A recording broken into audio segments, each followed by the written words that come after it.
Quarterbacks get a lot of shine, and they should get a lot of shine, dude. We talked about John Mateer a lot on this show. We've talked a lot about what Joey Aguilar is going to be on this show. We're talking about that actually in the future. But who are the guys that transferred that aren't quarterbacks but are going to be massively impactful in the 2025 season? Got a list of them for you. All right, we'll unpack them together. This is kind of sad. We got several names here from Purdue. And this is the first. Max Clare, transfer tight end from Purdue to Ohio State, had the most receiving yards in the Big Ten a season ago at the tight end position from anyone not named Tyler Warren. This dude is a middle-of-the-field problem. All right, 6'4", 236 pounds. The reason why he's going to be so impactful is because you got to account for him in the middle of the field, like I just said.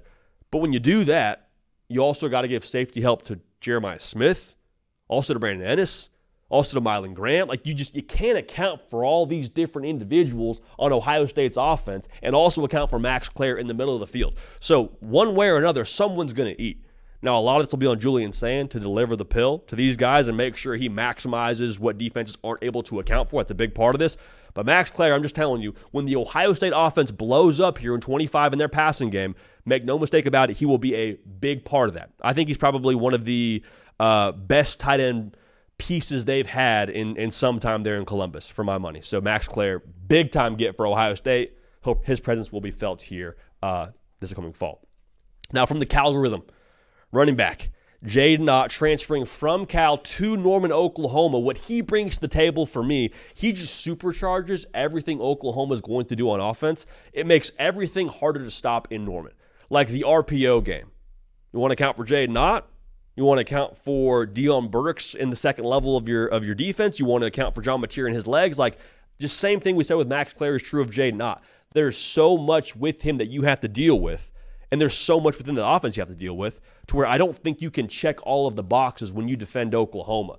Quarterback run game, read option game. Like you're going to account for John Mateer and Jaden Ott, a guy who you can have run the football, you can throw it to him. Like there's so much that he does well that defenses have to honor. I think he's one of the missing pieces to put this offense under Ben Arbuckle over the top. So when Oklahoma's offense is explosive next year with John Mateer, he's a big part of it, but pay attention to how much attention is paid to a one Jaden Ott coming in again from UC Berkeley.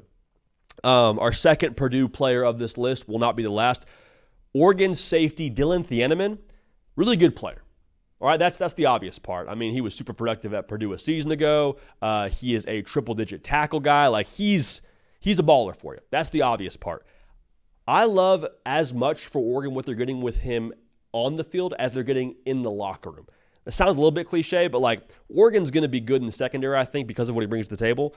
But I feel the same way about Dylan Theamman as I felt about Caleb Downs a couple years last year, I guess, at Ohio State. That's not saying Dylan Theanman's Caleb Downs.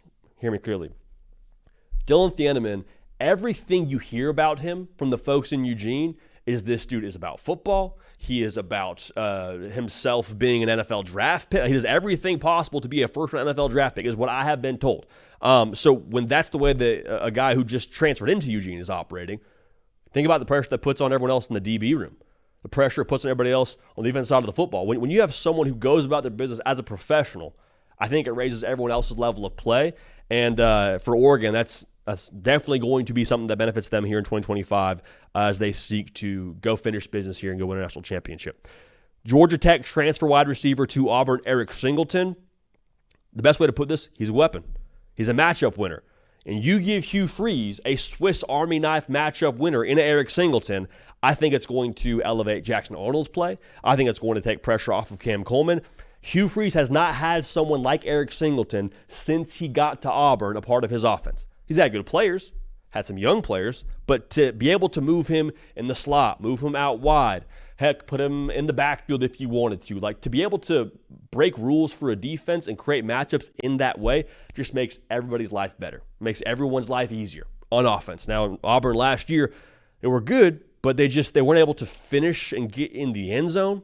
They were, I believe, like top 30 in yards per play in America, but their points per game numbers were egregious. I think Eric Singleton could be a big part as to why they correct that here in 2025. Now, the last Purdue player, this is tragic, man. The Purdue Exodus special today on the Hard Count. Our heart goes out to everyone out there in Boilermaker country. But Will Helt transferring over from Purdue to Clemson. Think about how weird it must be for Will Helt to show up at Clemson and they're like, "You're a transfer?" Yeah. From the portal? Yeah. Oh, wait. Haven't seen any of you guys around here before. Welcome, Will Helt. He's going to help bolster what the Clemson pass rush is going to be in 2025. And the feel for me with Will Helt added to that lineup, we keep saying this, it feels very vintage Clemson, right? A lot of names you can mention. Now, I'm not saying that he's going to be Christian Wilkins or any of those elite guys that have come through there, but you mentioned Will Helt. You mentioned Peter Woods. You mentioned TJ Parker. It's like, okay, Clemson's going to have some guys now to force the issue. It's going to be a big part of what they do week 1 against LSU. Adding another name to that mix, I think it's a big win for Dabo. I think it's a big win for that defense. And Tom Allen now, how he operates, the new DC out there, he runs hot. All right, they're gonna apply some pressure. Will the Clemson Tigers here in 2025? And Will Helt will be a massive part of that. So another name, more depth, more bodies, more pieces, more everything for Clemson on the defense side of the football. Last one I want to get to here, Florida wide receiver by way of UCLA, J. Michael Sturdivan. J. Michael gets sturdy one time, 6'3", 216, and he can run. He makes you feel a lot more confident if you're a Florida fan in maxing out what DJ Lagway is supposed to be in 2025. Because that's the buzz in Gainesville, right? Hey, DJ Lagway, what he was at the end of last year, we got a shot now. Feel good about our chances here in Gator Country, and you should.